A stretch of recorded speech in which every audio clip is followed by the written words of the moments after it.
Warga Pati melawan karena kenaikan pajak bumi dan bangunannya nggak ngotak. Tapi sayangnya di beberapa daerah lain nggak belajar dari Pati.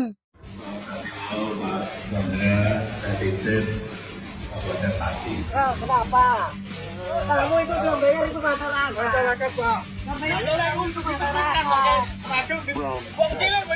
Changed my mind, I was halfway there. 100 meters. I just stopped 19 at a sprint. Silahkan lakukan dengan hanya 5.000 orang, 50.000 orang belum merasa. Saya tidak akan.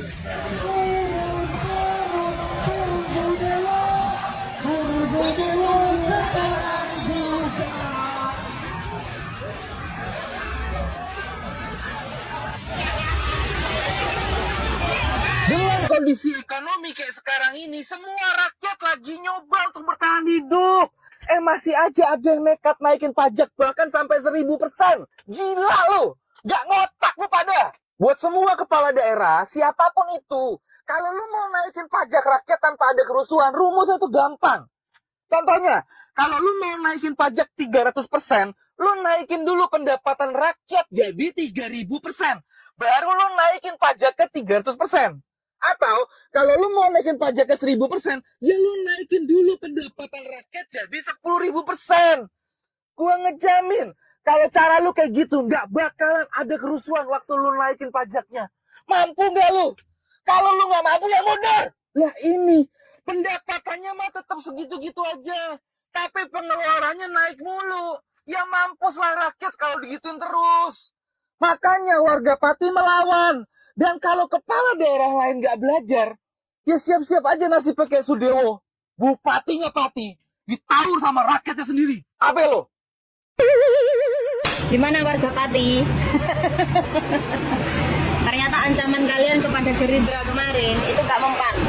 Malah Gerindra sekarang meminta warga Pati untuk memberikan kesempatan kedua kepada Sudewo. Gimana warga Pati? Jadi memboikot Gerindra nggak? Apalagi sekarang Mendagri, ya, Menteri Dalam Negeri juga meminta warga Pati untuk memberikan kesempatan kedua juga kepada Sudewo. Kayaknya demo kalian harus bergeser ke Jakarta nih, warga Pati. Karena aspirasi kalian, demo kalian kemarin itu dianggap angin lalu. Entah itu oleh Mendagri atau Gerindra, partai yang menaungi Sudewo. Ternyata perjuangan warga Pati masih belum usai, masih tetap harus berlanjut. Sampai DPRD Pati sah memakzulkan Bupati Sudewo. Kenapa demikian? Karena sekarang itu Pati sudah menjadi titik awal dari yang namanya revolusi.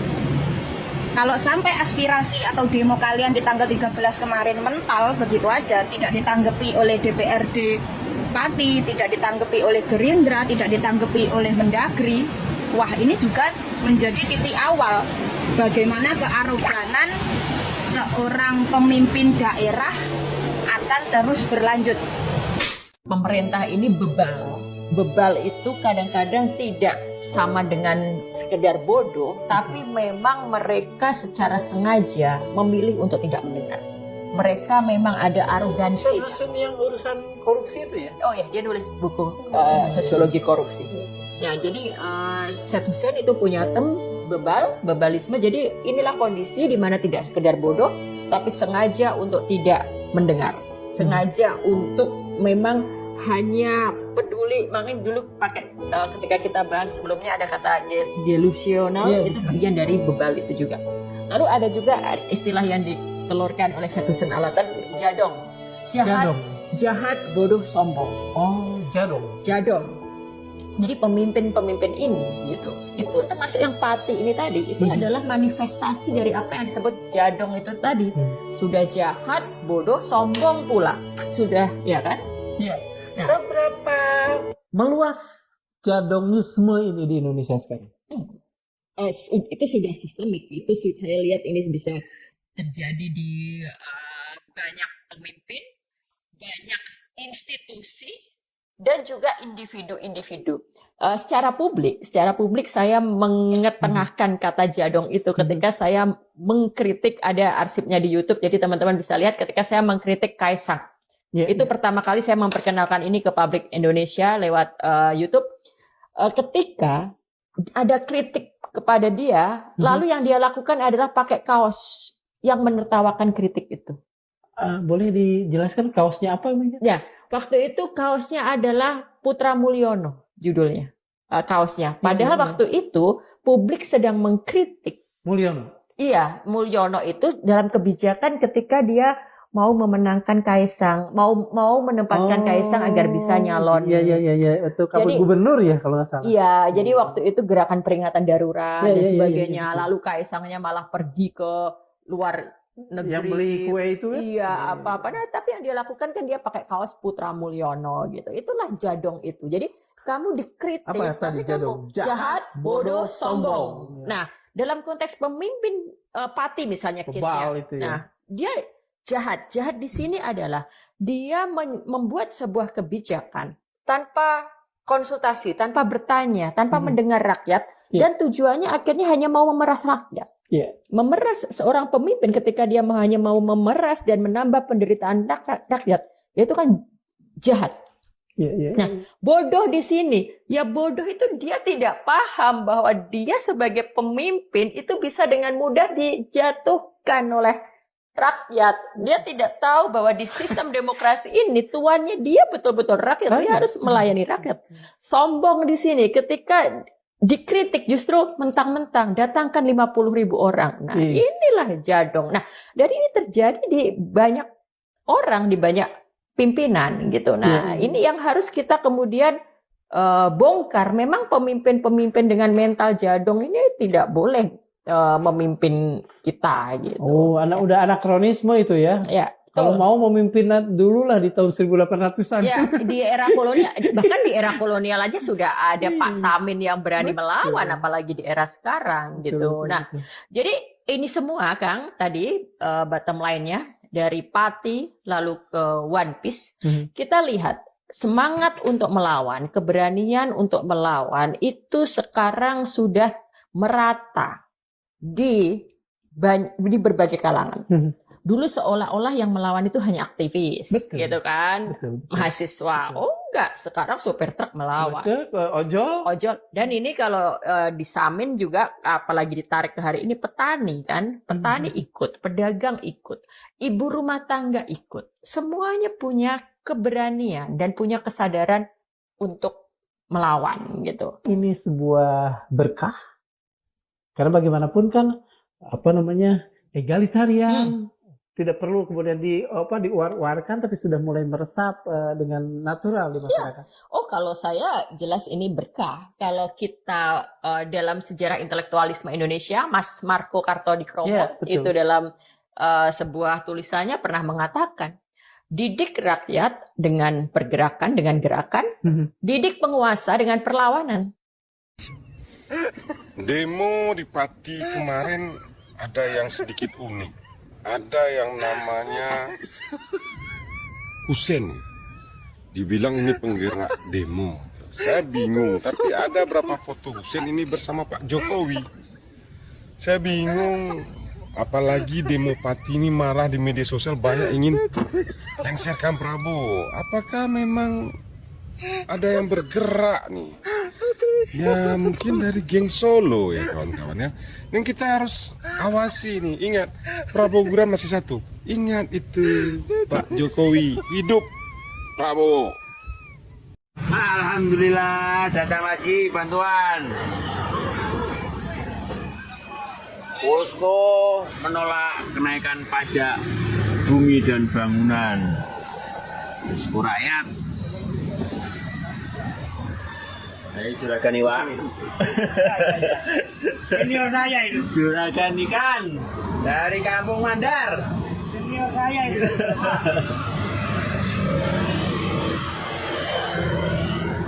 Cepat Mas Bapak.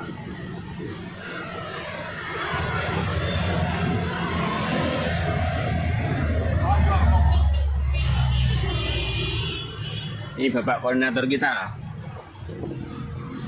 Bapak Iksan Skuter.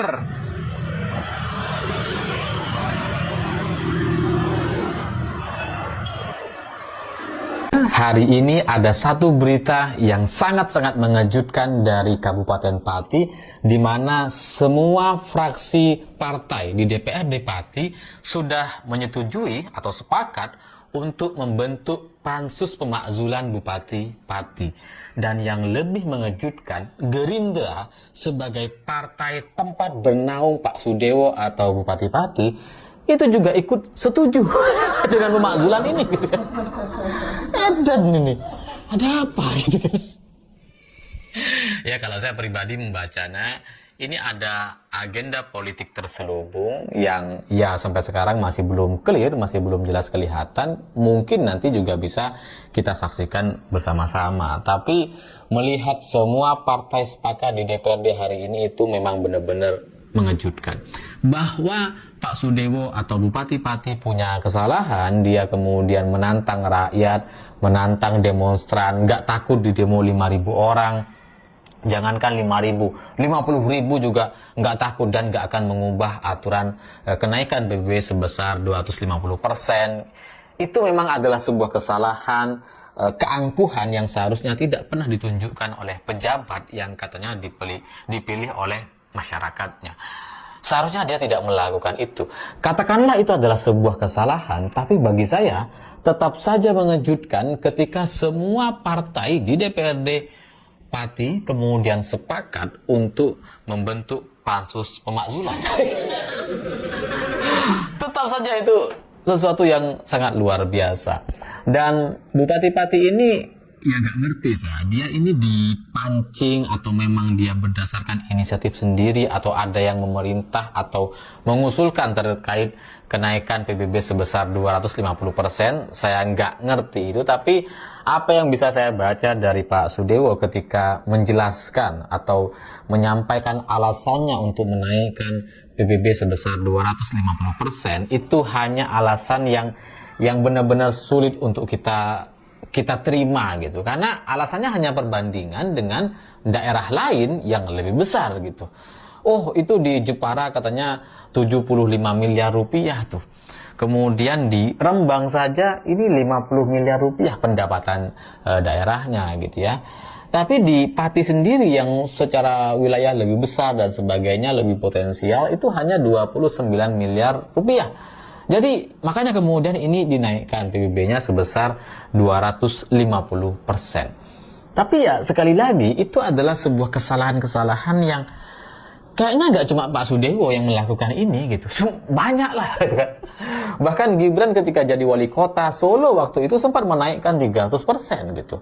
Ya meskipun pada akhirnya dibubarkan dan dibatalkan gitu. Tapi ya sekali lagi ada banyak bupati yang seperti Pak Sudewo ini. Tapi mungkin karena arogansi, karena keangkuhan yang dia pertontonkan, coba nantangin para demonstran gitu ya. Ya kalau Gibran dulu ketika di demo dia nggak nantangin sih gitu ya, langsung dibatalin udah bubar gitu ya. Tapi Pak Sudewo ini kan sebagai bupati mungkin dia merasa berkuasa gitu ya. Oh, sudah dilawan saja, 5.000, 50.000 lawan gitu kan.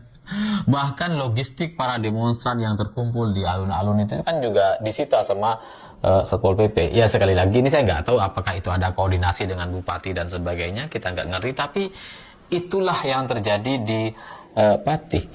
Ya mungkin karena Pak Sudewo merasa dia bupati, dia muncul atau bernaung di partai yang sekarang sedang di atas angin, yakni Partai Gerindra, yang ketua umum partainya menjadi presiden. Jadi dia merasa bisa sombong sekali gitu kan.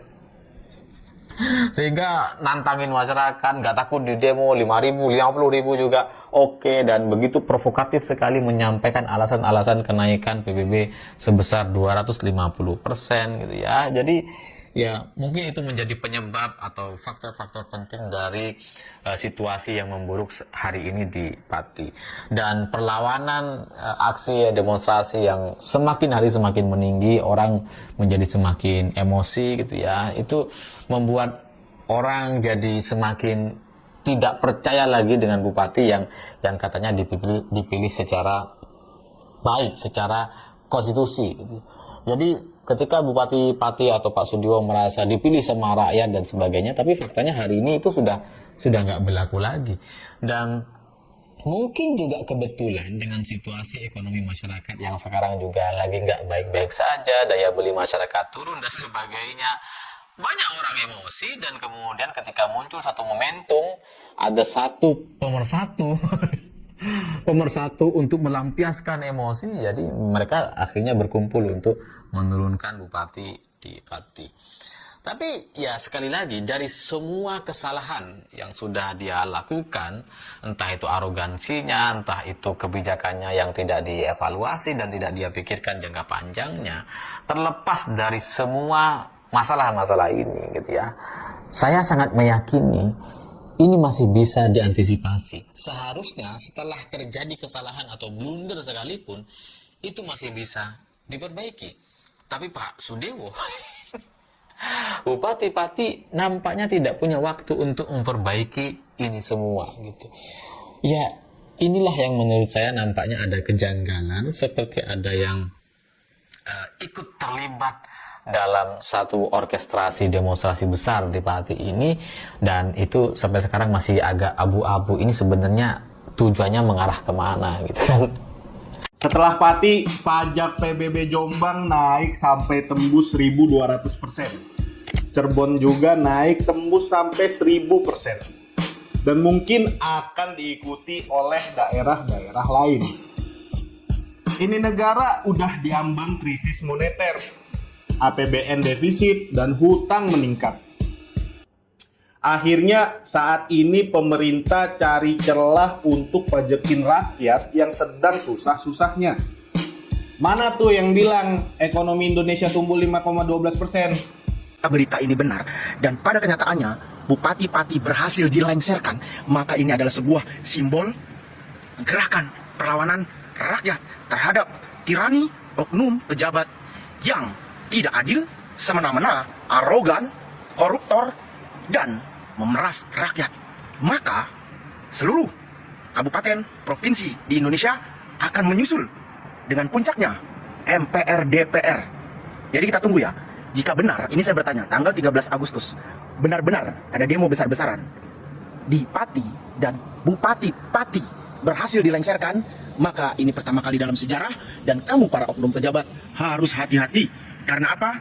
Karena sudah ada bahan bakar sumber yang bisa menyulut api pergerakan perlawanan rakyat dimulai dari Pati.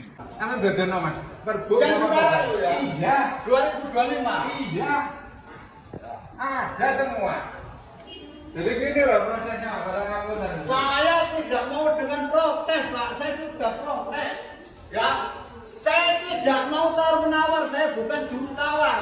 Monggo saja. Iya, silakan. Enggak apa-apa. Jadi saya juga mengikuti proses kita. Nah, kalau jenengan masih terus dendanya juga apa nih, Pak? Saya tanyakan. Jadi denda ini memang setiap bulan kalau melebihi batas. Setiap bulan. Terus kalau 1 tahun, kayak 2 tahun. Ini memang sekarang sudah bebas denda. Ya, ini kan kedatangan saya kedua kemarin karena ada surat apa namanya surat pengangkatan ke Kapolda kemarin saya protes aksi yang mana pada waktu itu adalah bentuk kekecewaan saya dengan adanya biasanya